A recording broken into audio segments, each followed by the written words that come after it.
सलाम, नमस्ते, सत श्री अकाल। मैं हूं शफीक और आप देख रहे हैं मेरा यूट्यूब चैनल फोबिया। दोस्तों, शनिवार देर रात तकरीबन 1:30 बजे भारत पे ड्रोन हमले हुए। एक नहीं बल्कि 2 ड्रोन हमले हुए। पहला हमले के ठीक 5 मिनट बाद दूसरा हमला हुआ। कुछ तथ्य है जो गोदी मीडिया आपको नहीं बताएगा, कुछ प्रश्न है जो गोदी मीडिया नहीं पूछेंगे। तो यही सब आज के इस वीडियो में जानने की कोशिश करेंगे। वीडियो को अंत तक ज़रूर देखें। तो आइए शुरुआत करते हैं आज की इस वीडियो को। शनिवार रविवार की देर रात जम्मू हवाई अड्डा परिसर में स्थित भारतीय वायुसेना स्टेशन पर ड्रोन से बम गिराए गए थे। इस हमले में कोई भी बड़ा नुकसान नहीं हुआ। इस हमले के बाद एयर मार्शल बिक्रम सिंह स्थिति का जायजा लेने जम्मू पहुंच गए।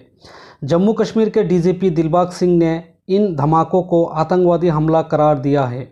इस मामले में 2 संदिग्ध को हिरासत में लिया गया है और उनसे पूछताछ की जा रही है।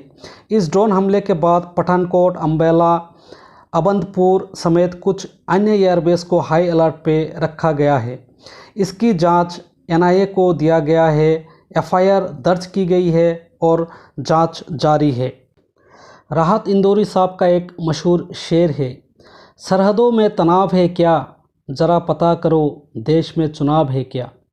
अब सवाल ये है कि चूक कहाँ हुई। एक वरिष्ठ पत्रकार है शालिनी कपूर तिवारी, उनके 5 सवाल हैं। पहला सवाल, हाई सिक्योरिटी एरिया में ब्लास्ट कैसे। उनका दूसरा सवाल है, वो रेकी कर रहे थे तो हम क्या कर रहे थे। तीसरी सवाल, एनएसए अजीत डोभाल ने 2 दिन पहले कहा था कि आतंकवादी ड्रोन का इस्तेमाल कर रहे हैं, इनपुट होने के बाद भी हमले। और चौथा सवाल, क्या आतंकवादी हमसे ज़्यादा एडवांस है।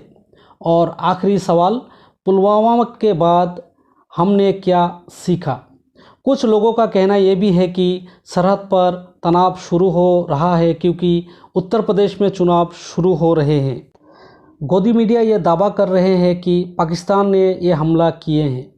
कुछ चीन का भी नाम ले रहे हैं। जांच चल रहा है, सच का पता चल ही जाएगा।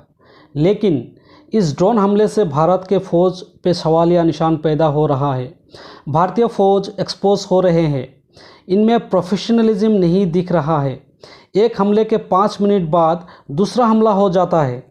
जी, और मज़े की बात तो ये है कि हमला करके दोनों ड्रोन वापस भी चले जाते हैं।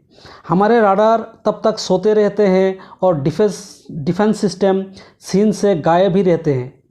तो अगर हाई सिक्योरिटी जोन में इस तरह की लापरवाही की जाएगी तो देश राम भरोसा ही रहेगा।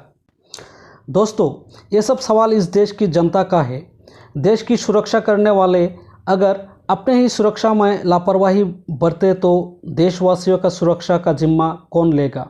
सवाल देश के एयरफोर्स को भी किया जा रहा है। आखिर where is professionalism. Last year in the surgical strike we saw how Indian Air Force was lacking professionalism. One of our aircraft was shot down by Pakistan. तो दोस्तों, ये था हमारा आज का रिपोर्ट। ये रिपोर्ट आपको कैसा लगा हमें कमेंट सेक्शन पे ज़रूर बताइए। आप सबसे निवेदन है कि हमारे यूट्यूब चैनल फोबिया को सब्सक्राइब, लाइक, शेयर ज़रूर करें। जय हिंद।